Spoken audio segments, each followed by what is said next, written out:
Dans l'assemblée des saints, assoiffé je me tiens, que ton onction descende sur moi. Conscient que mon destin est dans le creux de ta main, que ton onction descende sur moi. Je suis disposé, assoiffé, que ton onction descende sur moi. Je suis disposé, assoiffé, que ton onction descende sur moi.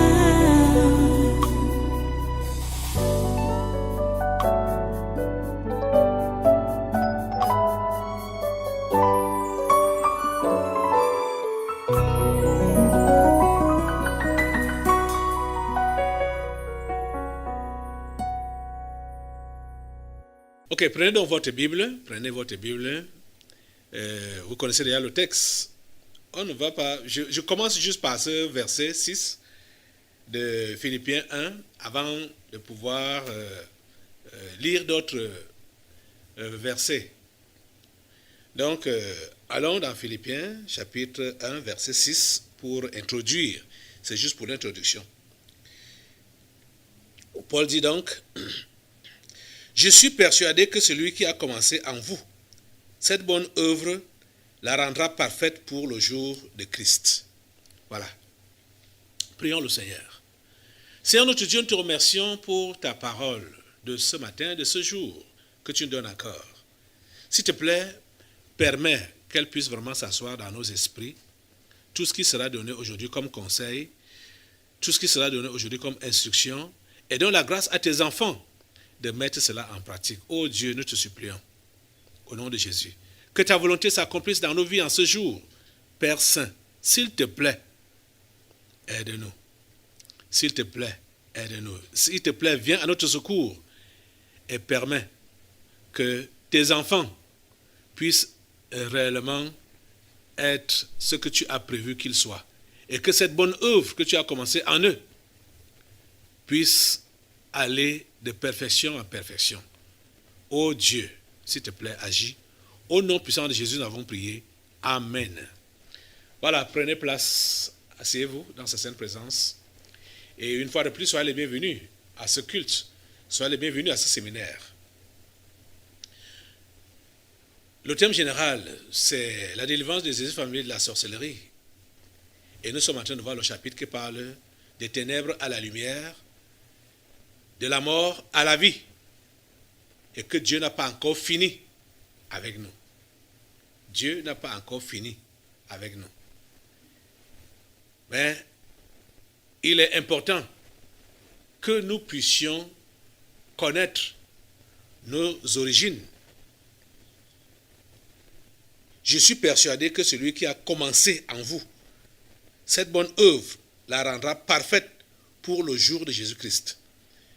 Comme la trompette n'a pas encore sonné, nous devons comprendre que le travail de Dieu est en train de se perfectionner en nous. Et ce n'est pas Dieu qui fait ça seul. Ce n'est pas Dieu qui fait ça seul. Ce n'est pas Dieu qui fait cette bonne œuvre seule. C'est pourquoi nous sommes interpellés. Il faut notre collaboration. Il faut notre coopération. Si Dieu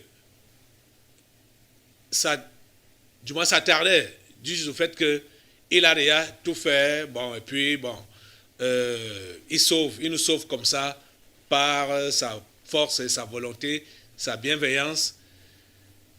C'est qu'on n'a même pas besoin d'avoir de prédicateur. C'est qu'on n'a pas besoin de prêcher. C'est qu'on n'a pas besoin de croire.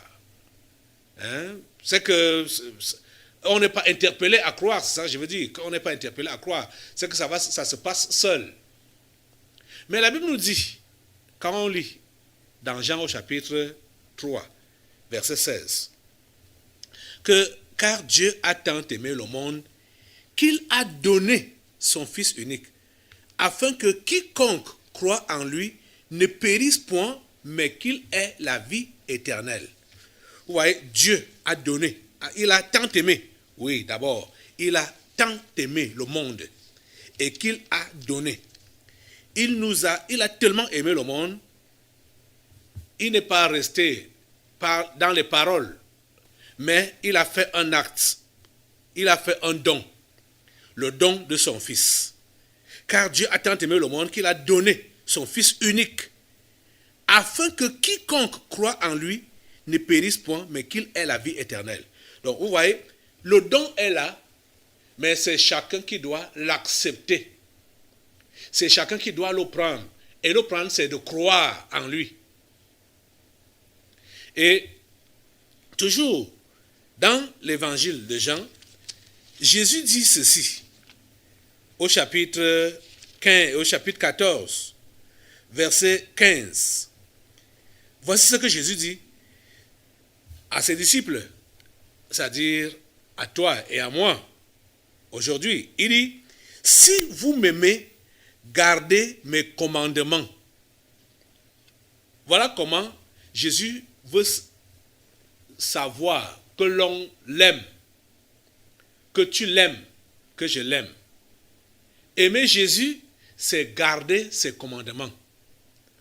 Vous voyez que tous ces versets que je viens de lire sont en train de vouloir converger vers ce que je vous dis depuis le mois passé, que la foi est facile, la chrétienté est facile, si nous comprenons que nous devons simplement obéir aux recommandations de Dieu. C'est tout. C'est tout. C'est tout ce qui nous est demandé. Il dit, si vous m'aimez, gardez mes commandements. Aimer Jésus, ce n'est pas donc dire, oh Seigneur, je t'aime. Oh, mon cœur bat pour toi. Oh, je t'aime. Non, ce n'est pas ça, aimer Jésus. Aimer Jésus est qu'il t'a dit, ne déteste pas les gens. Et tu dis, oui, je ne déteste pas. Pardonne à tes ennemis. Tu dis, je pardonne. Même comme tel m'a fait du mal, ça m'a fait, mais je pardonne. Il a dit, ne fornique pas. Tu dis, je ne fornique pas. Même comme ça me vient souvent à la tête, je ne fornique pas. Et même, ce qui passe toujours dans ta tête là, il te dit, n'entretiens pas ces mauvaises pensées là. Tu dois donc refuser que les pensées mauvaises viennent s'arrêter dans ta tête. Parce que Jésus t'a dit, n'entretiens pas ça. Ne fais pas passer ça dans ta tête et dans ton cœur. Parce qu'on a vu que ce qui suit l'homme, c'est ce qui sort de son cœur. Donc les mauvaises pensées. Donc quand ça passe d'abord par ta tête, ça va dans ton cœur parce que tu commences à apprécier, à réfléchir là-dessus, à apprécier, voir comment c'est là que tu cèdes au péché. Là tu démontres que tu n'aimes pas Jésus. Tu ne l'aimes pas. Tu ne l'aimes pas. Quand tu ne mets pas en pratique sa parole, tu comprends ça? Si vous m'aimez, gardez mes commandements. Et écoutez la promesse qui est faite au verset 16. Je suis dans Jean 14. Et moi, je prierai le Père, et il vous donnera un autre consolateur, afin qu'il demeure éternellement avec vous. Vous voyez donc que ce sont des gens qui gardent les commandements de Dieu, donc ceux-là qui lui obéissent, ce sont ceux-là pour qui Jésus-Christ prie. Si tu aimes Jésus, tu gardes ses commandements, Jésus-Christ prie pour toi. Et comme il prie pour toi, il ne te sera pas difficile de recevoir l'Esprit Saint. Et quand tu as reçu l'Esprit Saint, c'est lui qui te donne la force de pouvoir donc continuer dans ta marche chrétienne. Vous voyez, le fait que plusieurs sont défaillants dans leur foi chrétienne, c'est parce qu'ils n'ont pas le Saint-Esprit. C'est parce qu'ils n'ont pas le Saint-Esprit. Et pourquoi est-ce qu'ils n'ont pas le Saint-Esprit? Parce qu'ils n'aiment pas Jésus. Comment est-ce que c'est prouvé qu'ils n'aiment pas Jésus? Parce qu'ils ne gardent pas ses commandements. Quand tu dis que tu aimes Jésus, tu gardes ses commandements. Et parce que tu gardes ses commandements, Jésus-Christ va prier pour toi. Et le Père va t'envoyer le consolateur, le Saint-Esprit, qui va donc te soutenir dans ta marche chrétienne. C'est de ça qu'il est question. Donc, quand on dit, je veux que nous repartions encore dans 1 Corinthiens, oh Saint-Esprit de Dieu, merci pour ta présence en ce lieu.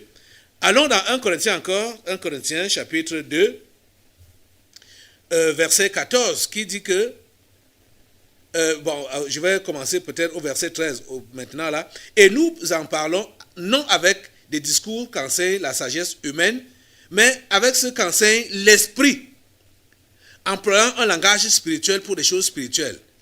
Mais l'homme animal ne reçoit pas les choses de l'esprit de Dieu, car elles sont une folie pour lui, et il ne peut les connaître parce que c'est spirituellement qu'on en juge. Vous voyez donc pourquoi plusieurs qui disent qu'ils sont chrétiens ne reçoivent pas les choses de l'esprit de Dieu,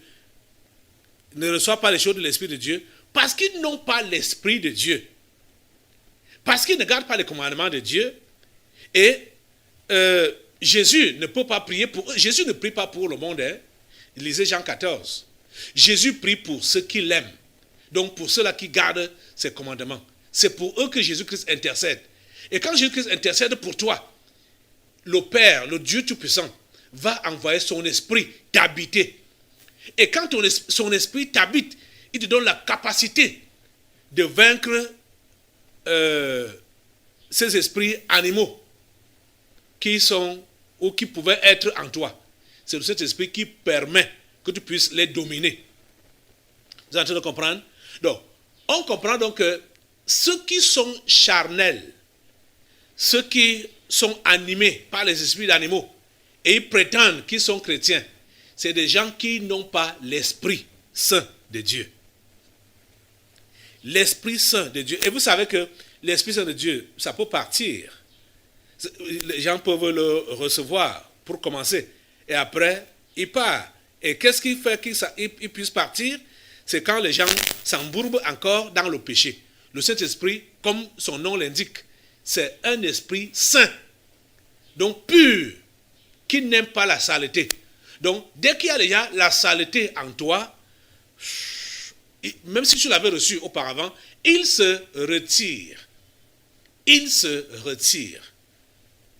C'est pour cela que tu as besoin maintenant d'une repentance authentique, sincère, avant que tu ne sois donc restauré. C'est de ça qu'il est question. Vous comprenez ça? C'est de ça qu'il est question. Oh mon Dieu. Oh mon Dieu, ta grâce. Oh mon Dieu, ta grâce. Dans la vie de ces gens, ta grâce, Seigneur, dans leur vie, ta miséricorde, Seigneur, dans leur vie. Oh Père, interviens. Jésus dit, si vous m'aimez, je repars dans Jean 14 là, verset 15, et la suite. Si vous m'aimez, gardez mes commandements. Je vais te poser la question. Est-ce que tu aimes Jésus? Tu fais comment de ses commandements? Tu fais comment des instructions que tu reçois ici? Tu fais comment de ça? C'est ça qui prouve ton amour pour lui ou ta haine pour lui. Quand tu ne mets pas en pratique sa parole, tu le détestes. Mais quand tu mets en pratique sa parole, ça veut dire que tu l'aimes. Et parce que tu vas donc l'aimer, le Seigneur Jésus-Christ va prier pour toi et Dieu va t'envoyer son Esprit Saint qui va t'aider.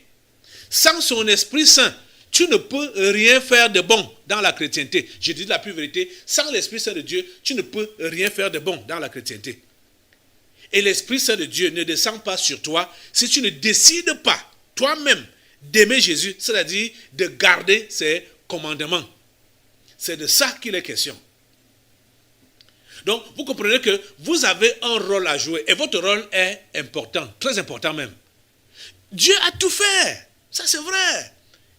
Il t'a aimé avant que toi tu ne l'aimes. Il a envoyé son fils Jésus-Christ mourir à la croix pour toi. Mais ça ne s'arrête pas là. Tu dois répondre à cet amour. Tu dois répondre à cet amour. Il faut ton engagement. Il faut ton action. Il faut que tu te décides. Oh mon Dieu. L'histoire là me dépasse. Comment on interpellait les gens hier? Il y a Jago Daniel là qu'on interpellait, qui a fait des tours. Elle est venue à l'église, après elle est partie concevoir l'enfant. Et quand elle a vu que ça ne donnait pas là-bas, elle est revenue. Mais maintenant, bon, elle s'est encore fait belle, elle veut repartir encore dans le monde. Mais vous voyez, ça dit, je ne sais pas ce que Vous n'avez pas pitié de vous-même. Vous n'avez pas pitié de vous-même. Ah, mon Dieu. Comment vous pouvez avoir ce genre de comportement, ce genre d'attitude vis-à-vis de Dieu? Hein? Comment vous ne pouvez pas comprendre que la vie ne finit pas ici sur terre? Comment vous ne pouvez pas comprendre que nous sommes juste de passage ici sur terre? Et comment vous ne pouvez pas comprendre, selon les enseignements bibliques, que tout le monde n'est pas fait pour le mariage? Quand je dis ça, je sais que ceux-là qui sont... qui veulent forcer cette histoire du mariage ne veulent pas entendre ça. Mais c'est la vérité. C'est la vérité. Prouvez votre amour pour Dieu en gardant sa parole, en gardant ses commandements. C'est ça qui va vous préserver de tomber dans le péché, de vous égarer. Vous êtes en train de comprendre ça? Oh mon Dieu. La mauvaise conception que vous avez eue depuis là, regardez, en dehors même de l'église, bon, comme vous êtes ici à l'église, et vous voyez que bon, il y a soit peu de mariés. Regardez même là-bas dans le monde. Est-ce que c'est facile de trouver une femme ou un homme vraiment? Est-ce que le mariage est facile? C'est ça que je vous pose comme question. Est-ce que le mariage est vraiment facile là-bas dans le monde? Est-ce que c'est facile? Ce n'est pas du tout facile. À plus forte raison pour toi, qui connaît donc la vérité, et tu décides de quitter le milieu de la vérité pour aller dans le monde, tu vas trouver quoi là-bas? Comme le diable sait que tu as désobéi à Dieu et tu es allé te donner à lui, il va te rendre la vie difficile là-bas dehors.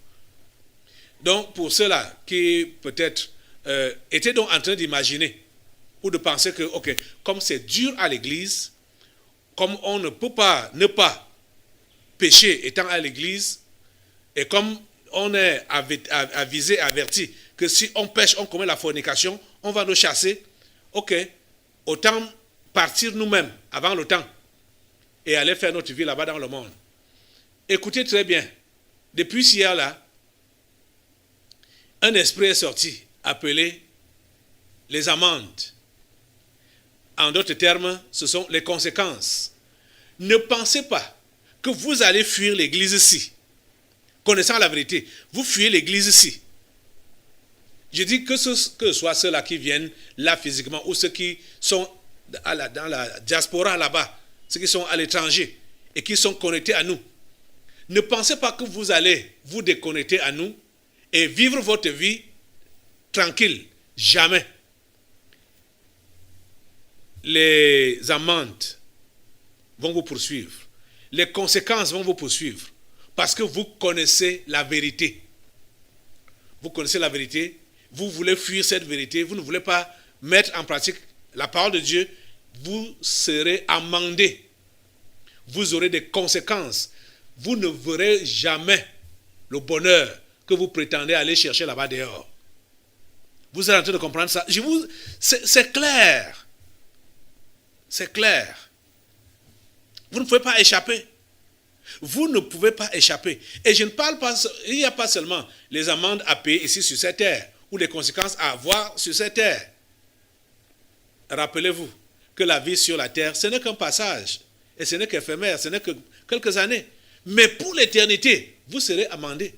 Et pour l'éternité, vous aurez des conséquences. Et c'est quoi? C'est l'enfer, la souffrance éternelle en enfer. Parce que vous avez suivi la vérité et vous avez décidé de désobéir volontairement parce que vous vouliez vivre votre vie. Vous vouliez vivre votre vie.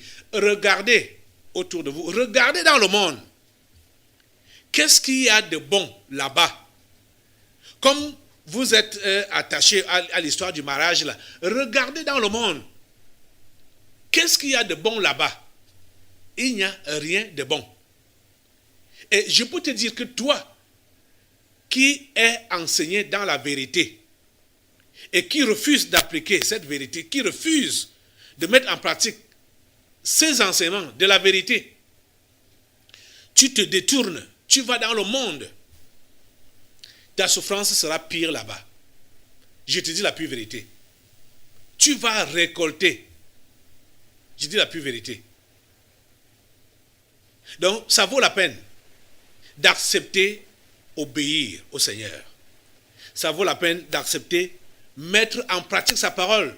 Ça vaut la peine de garder ses commandements. Vous comprenez donc pourquoi votre vie chrétienne est amoindrie, faible. C'est parce que vous avez décidé d'être désobéissant. Et quand vous êtes désobéissant, même comme auparavant, peut-être certains d'entre vous, vous avez réellement cru. Et Dieu vous a même donné son esprit. Mais dès que vous désobéissez, l'Esprit de Dieu vous quitte. Vous avez besoin maintenant de revenir dans l'obéissance pour que le Seigneur intercède pour vous. Donc en gardant ses commandements, pour qu'il intercède pour vous afin que l'Esprit de Dieu revienne en vous. C'est l'Esprit de Dieu qui va vous donner la force de marcher dans les voies de Dieu. Vous êtes en train de comprendre ça? Et il vient en vous quand vous avez décidé d'obéir, quand vous avez décidé de garder les commandements de Dieu. C'est là que l'Esprit de Dieu vous remplit et vous conduit. C'est de ça qu'il est question. Je vais relire la parole là, dans Jean au chapitre 14, verset 15, à partir du verset 15. Il dit, si vous m'aimez, gardez mes commandements, et moi je prierai le Père, et il vous donnera un autre consolateur, afin qu'il demeure éternellement avec vous. Donc vous comprenez que pendant qu'on garde les commandements de Dieu, l'Esprit de Dieu ne peut pas nous quitter. Et Jésus intercède constamment pour nous. Et l'Esprit de Dieu reste avec nous éternellement. Quand nous gardons les commandements de Dieu. Je vais continuer la lecture. Il dit donc, verset 17, l'Esprit de vérité que le monde ne peut recevoir, parce que le monde ne le voit point et ne le connaît point. Mais vous, vous le connaissez, car il demeure avec vous et il sera en vous. Il demeure avec vous et il sera en vous. Donc, l'Esprit de Dieu demeure dans ceux-là qui gardent les commandements de Dieu. Jésus-Christ prie donc pour eux et Dieu leur envoie son esprit. Et cet esprit reste en eux. Sans le Saint-Esprit, tu ne peux pas faire la volonté de Dieu. Sans le Saint-Esprit, tu ne peux pas continuer dans la marche chrétienne et continuer à garder les commandements de Dieu. Parce que quand tu n'as pas l'Esprit de Dieu, tu vas donc penser que les commandements de Dieu sont difficiles, pénibles. C'est parce que tu n'as pas son esprit. Quand tu es donc dans la rébellion, c'est ceux qui sont dans la rébellion qui pensent donc que les commandements de Dieu sont pénibles, sont difficiles. Je vais continuer la lecture. Il continue au verset 18. Je ne vous laisserai pas orphelin, je viendrai à vous. Encore un peu de temps et le monde ne me verra plus. Mais vous, vous me verrez, car je vis et vous vivrez aussi. Tant que Jésus vit, toi qui gardes ses commandements et en qui son esprit habite, tu vis. Donc, tu ne peux pas te considérer comme un abandonné ou comme un mort vivant ou comme un délaissé. Comme je parlais de Christelle Mawa hier et tous qui sont de son espèce qui pensent que Dieu les a abandonnés. Quand vous n'avez pas l'Esprit de Dieu, c'est le sentiment là que vous aurez que Dieu vous a abandonné, Dieu vous déteste, Dieu vous néglige et tout ça. Et pour que l'Esprit de Dieu demeure en vous, vous devez garder ses commandements. C'est de ça qu'il est question. Et garder les commandements de Dieu, c'est quoi? C'est l'obéissance. C'est l'obéissance. Donc, on peut utiliser plusieurs termes, mais vous voyez qu'on retourne seulement à l'origine, c'est-à-dire au mot principal, qui est l'obéissance. C'est de ça qu'il est question. Je continue. Verset 20. En ce jour-là, vous connaîtrez que je suis en mon Père, que vous êtes en moi et que je suis en vous. Vous voyez? Quand vous avez l'Esprit de Dieu, vous avez cette connaissance. Quand l'Esprit de Dieu habite en vous, vous avez donc cette connaissance que Jésus est en son Père et que vous êtes en Jésus et que Jésus est en vous. Vous avez cette connaissance. Vous avez cette connaissance. Dans Romains, il nous est dit que l'Esprit de Dieu rend témoignage à notre esprit que nous sommes enfants de Dieu. Donc tu as cette connaissance-là, tu as cette certitude-là. Donc tu ne peux pas, oh mon Dieu, tu ne peux pas douter de son amour, tu ne peux pas douter de sa présence en toi. Tu ne peux pas douter quand son esprit habite en toi. Donc cela, quand vous voyez que vous êtes dans les bagarres, dans les combats, dans l'hésitation, dans le doute, comprenez que l'Esprit de Dieu vous a quitté. Comprenez que l'Esprit de Dieu vous a quitté. Quand l'Esprit de Dieu habite en vous, vous êtes dans la confiance. Vous savez en qui vous avez cru. Vous savez qui est votre Père. Vous savez qui vous êtes. Vous avez cette confiance-là, cette confirmation-là, cette assurance-là en vous. Par son esprit qui habite en vous. Vous êtes en train de comprendre ça? Voilà. Verset 21. Il continue en disant que celui qui a mes commandements et qui les garde, c'est celui qui m'aime. Et celui qui m'aime sera aimé de mon Père. Je l'aimerai et je me ferai connaître à lui. Vous êtes en train de comprendre? Je vais encore m'adresser à Mawa aujourd'hui. Christelle Mawa et les autres qui sont comme elle. Vous avez suivi ce que Jésus dit là. Il a commencé au verset 15 en disant que si vous m'aimez, gardez mes commandements. Et au verset 21, il dit, celui qui a mes commandements, ça dit celui qui garde mes commandements, celui qui a mes commandements et les garde, et qui les garde, c'est celui qui m'aime. Et celui qui m'aime sera aimé de mon Père. Mawa Christelle m'a écrit que Dieu ne l'aime pas. C'est ça qu'elle a dit. Elle s'est rendue compte que Dieu ne l'aime pas. Donc Dieu aime les autres. Dieu ne l'aime pas. Elle dit, et après elle dit, oh mon Dieu, aide-moi, sauve-moi, bon, pardonne-moi. Mais ça, c'est quelle comédie? C'est quelle comédie là-bas? Hein? Donc, vous voyez que l'enfant a un cœur mauvais. Ingrate. Elle est ingrate.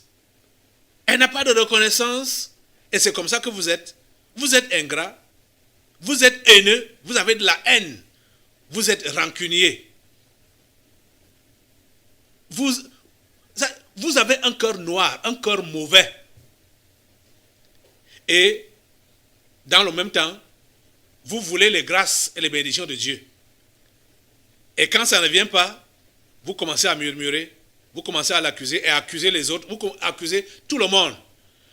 Jésus dit ceci. Je reprends le verset 21 là. Celui qui a mes commandements et qui les garde, c'est celui qui m'aime. Hein? Celui qui a mes commandements et qui les garde, c'est celui qui m'aime. Ce n'est pas celui qui dit que j'aime Jésus, qui aime Jésus. C'est celui qui a les commandements de Jésus et qui les garde. C'est celui-là qui l'aime.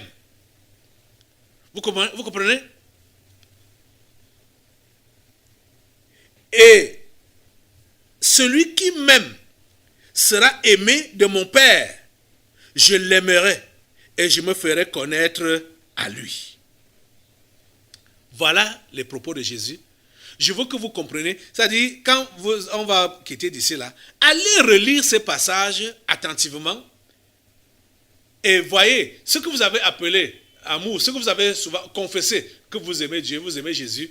Vous allez vous rendre compte que déjà même, je ne vous envoie même pas très loin à la maison. Pendant que je suis en train de parler là, soyez en train de méditer. Soyez en train de méditer. Qu'est-ce que vous faites des consignes qui vous êtes donnés? Qu'est-ce que vous faites des enseignements qui vous êtes donnés? Qui vous sont donnés? Vous faites quoi de ça? Vous faites quoi de la parole de Dieu que vous recevez au quotidien? Ou à chaque jour de réunion ici, ou pendant les séminaires, vous faites quoi de ça? Vous êtes en train de discuter, vous êtes en train d'argumenter, vous êtes en train de raisonner, vous êtes en train de rejeter. De rejeter. Ceux-là qui ont commis des gaffes, qui ont péché et qu'on a puni, et qui ont dit que vous nous avez punis, hein, on vous montre alors que vous n'avez rien fait. Ils partent encore commettre des bêtises. Aïe.